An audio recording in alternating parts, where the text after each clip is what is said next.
বন্ধুরা কালকে মরেই যাচ্ছিলাম। তো চলো পুরো ভিডিও দেখো কালকে কি হয়েছিল সবটাই জানাবো। তো সকালে দেখো ছাতু করে রেখেছি আর রুটি, আর অনেক বিস্কুট খেয়ে গেছে, অনেক জন্য ম্যাগি করেছি।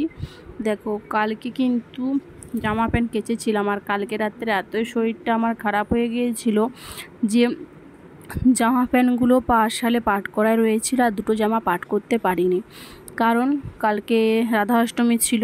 তোমরা যারা আমার ভিডিও দেখো জানোই যে আমি ভাত খাই না, তো পরোটা খেয়েছিলাম, গ্যাস হয়ে গেছিলো অতিরিক্ত। তার জন্য আমাকে কি বলবো, গ্যাসের জন্য ইঞ্জেকশনও নিতে হয়েছে।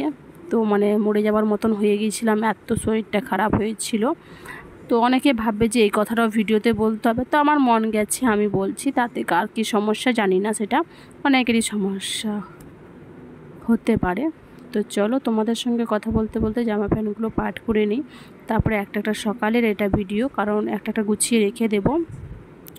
আর গুছিয়ে না রাখলে হবে না, কারণ কোথাও ঘুরতে তো চলে যায় আনন্দ করে, কিন্তু তারপরে এসে সব কিছু কমপ্লিট করে গুছানো গেছে অনেকটাই কাজের ব্যাপার। তো তার জন্য একটা করে দেখো ভাঁজ করে নিলাম। ফার্স্টে অয়নের জামাটা, তারপর তোমার দাদা ভাই, আর সব জামা প্যান্ট সব পাট করে রেখেছি। দেখো এখানে সব পাট করে জামা প্যান্ট রেখেছি। তো চলো গোছানো হয়ে গেছে, এবার আলমারিতে আমি গুছিয়ে দিই। আজকেও আরও কিছু জামা প্যান্ট কাচবো, কারণ একবারে কাচি না, কারণ আমার ঠান্ডার ধাত, অনেকেই হয়তো জানো ভিডিওটা। তো ওই জন্য কিছু করে আমি কাচছি। তো কিছুটা কাচা কমপ্লিট হয়েছে, তো এগুলো সব গুছিয়ে রেখে দিই একটা করে আলমারিতে। তারপরে আবার জামা প্যান্ট নিয়ে আবার আমি কাচবো। তো এটাই কিছু গুছিয়ে রাখলাম, আরও গুছিয়ে আনছি।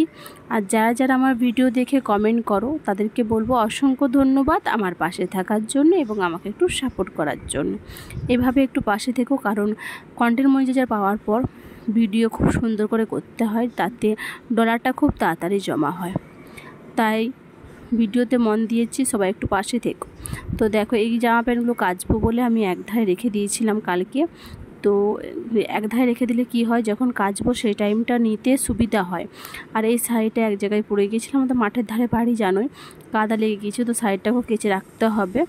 আর ওই জন্য সব একটা করে জামা কাপড় নিয়ে এইখানটা দেখো জোড়ো করে রাখলাম, কারণ তারপর বাসন টাসন গুছিয়ে বিছনা টিছনা গুছিয়ে তারপর নিয়ে যাব কাচতে। তো দেখো এই যে খেয়েছি, বাসন পড়ে আছে, আর টেবিলের অবস্থা দেখো কি হয়েছে। তো তোমাদের সঙ্গে কথা বলতে বলতে পুরো দেখো গোছানো কমপ্লিট। এইভাবে গোছানো থাকলে খুব সুন্দর লাগে ঘর দুয়ার সব কিছুই।